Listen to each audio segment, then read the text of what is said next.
Assalamualaikum friends. I hope you are good and fine. Ameen. Today I will tell you about the depression. Depression के क्या sign है और कैसे उसको overcome किया जा सकता है, उससे बचा जा सकता है और उस डिप्रेशन से निकला जा सकता है। सबसे पहले डिप्रेशन का जो सबसे बड़ा साइन है, you wake up in the early in the morning and you feel empty. और जब आपको ऐसा महसूस करते हैं, आप खाली महसूस करते हैं, आपको कुछ नहीं पता होता कि क्या करने हैं, आपके क्या आज के गोल हैं, क्या है, तो समझें कि एक ये छोटा सा एक साइन है कि जो कि आपको डिप्रेशन की तरफ लेके जा सकता है। सेकेंड, आप you keep over thinking about any point, और कोई भी चीज़ के बारे में आप दोबारा ओवर थिंकिंग कर रहे होते हैं, और ये ओवर थिंकिंग जो होती है ये कंट्रोल करने लग जाती है आपके इमोशंस को। इमोशंस क्या होते हैं? जब इंसान अकेला हो या किसी के साथ हो, जब वो अपने इमोशंस को कंट्रोल ना कर पाए, तो समझे ये भी एक डिप्रेशन के साइन में से है। चौथी चीज़, सबसे worst thing, that a person think that he is the worst person in this world and जो सारे लोग हैं वो सब बेहतर हैं, और लेकिन यार ये देखो, आप वो चीज़ भूल रहे हो कि आप जो कर सकते हो वो बाकी नहीं कर सकते। आप जो एक आपके अंदर क्रिस्मेटिक पर्सनालिटी है, आपके पॉइंट्स हैं, वो किसी के अंदर नहीं है। तो यार इस तरह सोचने से कि यार वो मुझसे बेटर है या ये मुझसे बेटर है, अपने ऊपर काम करो, अपने के साथ अपने आप के साथ मोहब्बत करो।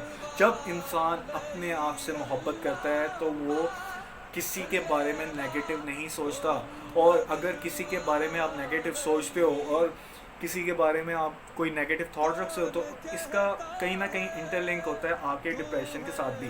क्यों?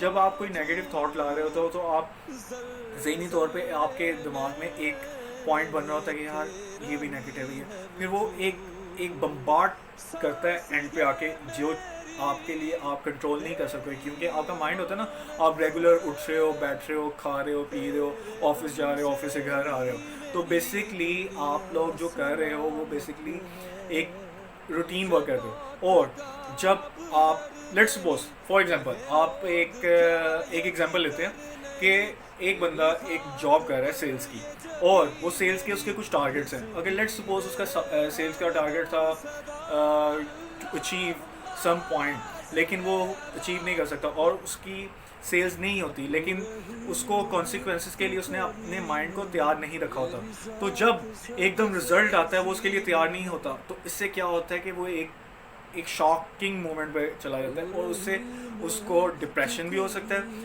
उसको उसके हार्ट फेलियर भी हो सकता है। जो नॉर्मली अगर बैंकिंग सेक्टर में चले जाएँ या डिफरेंट सेल्स के, कोई भी, मैं किसी के स्पेसिफिकली नाम नहीं कर रहा, कोई भी इंडस्ट्री में चले जाएँ, अगर आपकी सेल्स नहीं होती या कुछ भी नहीं होता, देन इंसान ज़्यादातर डिप्रेशन में जाके या तो हार्ट फेल कर लेता है, या तो डिप्रेसिव पर्सनैलिटी बन जाता है, और वो किसी से मिलना छोड़ देता है। तो सबसे पहली चीज़ और सबसे इम्पोर्टेंट चीज़ ये है कि अपने इन चीज़ों से कभी भी इसके पास ना जाओ।